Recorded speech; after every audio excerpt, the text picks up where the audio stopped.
Joining me now is the former Europe, Africa, and Middle East editor for the Associated Press, Dan Perry. Dan, great to see you again. So today's hostage release, it did go smoothly compared to Thursdays that almost didn't even happen because of that chaos erupting there in Gaza. Is there anything Hamas or Israel can do to reduce the chaos? Are you optimistic about future hostage releases? Well, I think Hamas very much has an interest in seeing this through because if all three stages of the agreement are actually implemented, then they'll be able to claim some version of a twisted victory narrative where Israel sought to remove them from power in Gaza. And they stay, or at least so it appears. That interest is so profound for them that I have to think that they're going to do everything they can to not let, nonsense like excess chaos in the release of prisoners or hostages get in the way. Part of what happened on Thursday may be that the prisoners were held in Khan Yunis in a situation where the people calling the shots were Islamic Jihad and not Hamas. I don't know if that is for sure. It's possible Hamas wanted to orchestrate it in order to create the appearance that they're essential because when jihad is involved, then you have chaos. I really don't know. But we saw very clearly that when Israel put its foot down and made threats about the release of prisoners being delayed, if that continues, then Hamas was able to do it in an orderly fashion.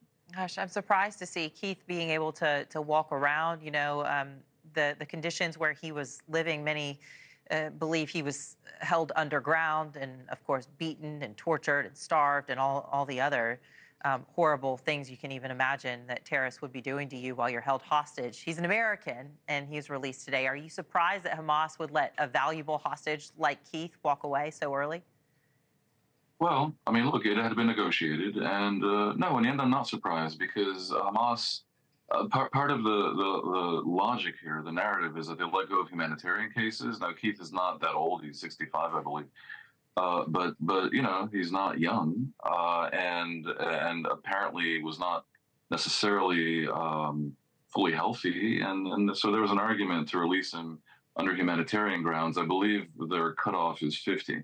So yeah, as I say, I do think Hamas has an interest in seeing this part of the deal through. There is, I assess, a danger that if anything, the Israeli side will try to somehow scuttle the coming stages of the deal because if it really is carried out, as I said before, Hamas stays in power in Gaza, and that will be very difficult for Israeli public opinion to stomach. And there is an active and clear threat from the far right in the Israeli coalition that they will bring down Netanyahu's government.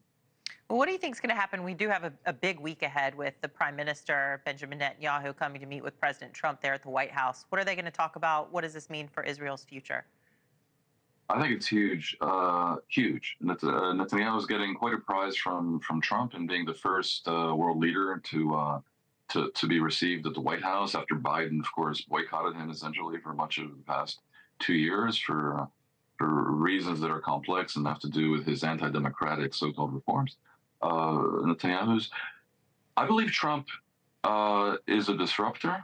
And much of his disruptions may seem pointless to many of the citizens of the U.S., but the Middle East is a region that is ripe for disruption. So much is wrong in the Middle East from coast to coast, and Trump seems willing to really shake things up. That is generally believed to be a pro-Israel thing, but I think in this case, Netanyahu is going to face pressure because Trump is willing, I think, to go to the mat for Israel and trying to basically build an anti-Iranian alliance of Israel, the West, and the moderate Arab countries against Iran.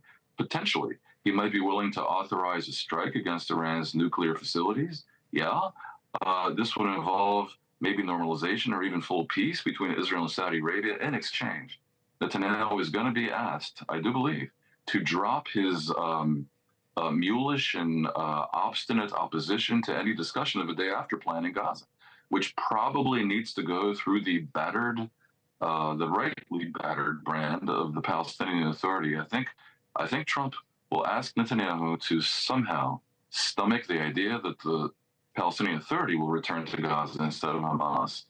And if Netanyahu agrees to do this, which will again put his quite benighted coalition in danger because the far right does not want this. They would rather have eternal occupation by Israel of Gaza.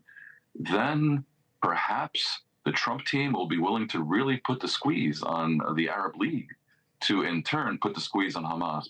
I mean, Yeah. to condition any aid to Gaza for the reconstruction of Gaza and Hamas stepping aside. Yeah, the reconstruction is such a tall mountain to climb. I mean, it's unrecognizable what it looks like now. The former Europe, Africa, Middle East editor for the Associated Press, Dan Perry, appreciate your time today.